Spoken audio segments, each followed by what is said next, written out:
Good morning. Can everybody hear me okay? I'm Chad Cosper. I'm a planner with SAWS Conservation, and going to talk a little bit today about SAWS Conservation's role in our response to Winter Storm Uri. And to follow up Michael with a great recap of that week, I got a little bit of the PTSD going after talking through that first week. So we all went through that. Those of us that are here in Texas, we went through the event. It was a historic winter event for Texas. But we want to really talk today about what happened after the storm. That week was a hard freeze for the better part of a week. And then on Friday into Saturday, it started to warm up and pipes started to thaw. And then pipes burst. And so we had a whole new situation on our hands in San Antonio and probably other utilities as well, where our first response was emergency response. We now have people calling from around the entire utility saying, I've got water coming down from my ceiling. My ceiling's about to collapse in my kitchen. I've got water damage occurring. I need my water off. So we're trying to get everybody back in water to no, let's turn water off. So we, as a conservation department, and one thing that I think is important is we were built and been around for a long time, and we're really in a position to just be a part of the bigger SAWS customer service response.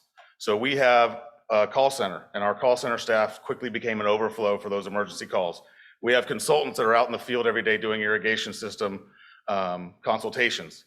They were able to be put in line to go out and deploy and shut people's water off at the meter for them. So we were really well prepared to help the bigger picture in those first few days, where we were getting hundreds of calls and having people's water shut off. So from that, you've got now a situation where, okay, for the short emergency time that we're dealing with shutting people's water off, great, okay. We've got their water off. It looks like those calls have died down. Well, guess what? Now you've got hundreds, if not thousands of people that don't have water. Their water's off because of a burst pipe. And San Antonio has a large part of its population that lives in older homes, lower income levels, people that don't really have the resources to fix leaks. And even those people that did, plumbers were in high demand, and there was already a run on parts. So even if you were in the position to afford plumbing repairs, you might be looking at a few days without water. But if you were someone in poverty, it was quickly apparent that, what are they going to do to rebound from this? And so the next, enter here.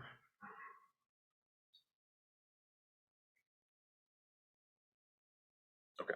So the next thing we did was community response. The community quickly responded. Some of our major local businesses started to put together money for a fund to help our low-income customers. So over $1 million came in just a few days. I remember talking to the director, Karen, who's here today, on a Sunday afternoon saying, hey, this is happening. We've got a lot of support from the community to help our low-income customers try to get their water restored through the San Antonio Area Foundation. So one thing I want to talk about is kind of what that program looked like, but I also want to talk about why we were prepared to literally turn a program on within a number of days. The two options that we were going to take with this money, which was given to us from the city to say, hey, SAWS, we want you to run this pipe repair program for your customers, is we'll offer a limited reimbursement. So if a customer can find a plumber and can get the repairs done out of pocket, they can apply and we'll give them a certain amount of a reimbursement, up to a certain amount. Or we'll offer them direct plumbing repairs. We have a contracted plumber that will come in and make those repairs for that customer. So those were the two options. And then within a couple of days, our staff, Martha and several others here, and from SAWS Conservation, basically put together a program overnight, because we had what we're calling a lifeline assistance program. These are folks without water. A lot of them are elderly. They still don't have power potentially, and they don't have water. So we want to get this up and running as soon as possible for health and safety. What conservation at SAWS has had since the mid-90s is our Plumbers to People program. It's our longest running conservation program, actually, and it is a plumbing assistance program for low-income homeowners that meet 125% of federal poverty level.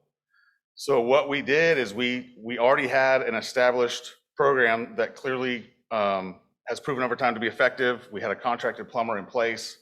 So we just turned on this application for the community pipe repair program and had our whole staff looking at applications, reviewing for eligibility, getting people qualified.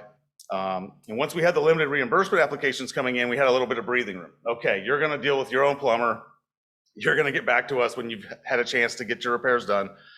But we had over, I don't know, probably over 800 or 900 customers that applied for direct plumbing assistance. So we had to quickly take our Plumbers to People program, which is a year-round program that homeowners apply. They have a leak. We have our contractor plumber come fix it. But up to the storm, you know, we were just trucking along, and then we also took our contracted plumber and deployed them for shutoffs. Their first real task was help us get people's water off. Stop doing your routine plumbing visits for a leaking toilet or something that's not urgent. Help us get water off to all these incoming calls, and then we're gonna regroup and then start this community pipe repair program. So after they did that, we now have 800 or so applications on file for people that want plumbing assistance and need plumbing assistance. So it's great. We have this fund, and we have a contracted plumber in place, and we have a program and a database and an asset management system in place from an existing program. That's huge, but we also had immediately a backlog. There's no way we can get to hundreds of applications coming in. Those first couple of days, I think we got the majority of the applications, and it was pretty overwhelming. And we got our contracted plumber online, trying to prioritize based on maybe the age of the customer, or maybe they really were vocal about an issue they're having with health, medical equipment, or something like that. Trying to prioritize folks first. But we quickly realized we needed to bring on more plumbers. So we actually were able to add another plumbing company, two additional companies based on our contract in place for all those years. So again, having something that's been working so effectively for years that's already built out allowed us to make that quick transition and start getting people's water restored. This program was designed for low-income customers that met, I believe it was 150% of federal income poverty levels. And I think we looked at household size, but we opened it up a little bit. It's not as strict as our plumbing assistance program, but it was definitely designed for folks in need based on income. Let's see here.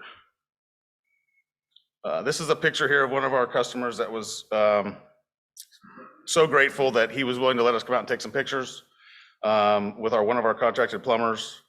He had a full service line repaired and a cutoff valve installed. And after we got through this, and this was months, I mean, it took months and months to get people's water restored. I mean, that was just the fact. It was just what it was gonna take. And so a lot of these people, this gentleman was out without water for at least 2 months. And he had nothing but gratitude and a lot of new earned trust for SAWS and for this program, and appreciation for the community at large. And so we worked through it. We got through the limited reimbursement. Thankfully, most people are now back in water in San Antonio. It's hard to believe it's a year ago this week, because this program really was, you know, an all-consuming project for me and some of our other staff for a good part of 2021, trying to help people figure out how to get back in water.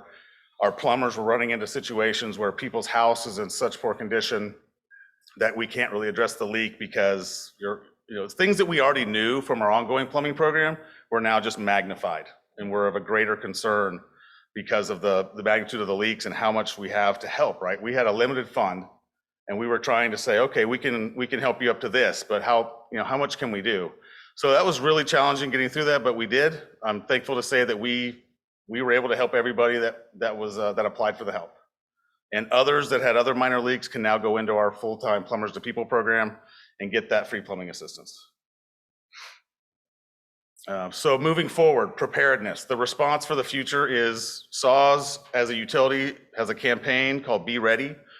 And what we want to do in conservation is to offer free winterization assessments to these vulnerable customers that receive the community pipe repair assistance.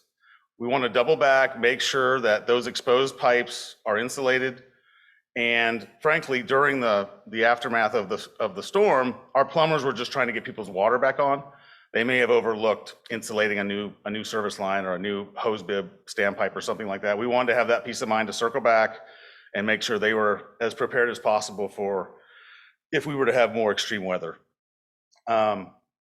what we found was, of the approximately 700 customers that we invited to this free opportunity, and this was this fall, we had 40% take us up on it.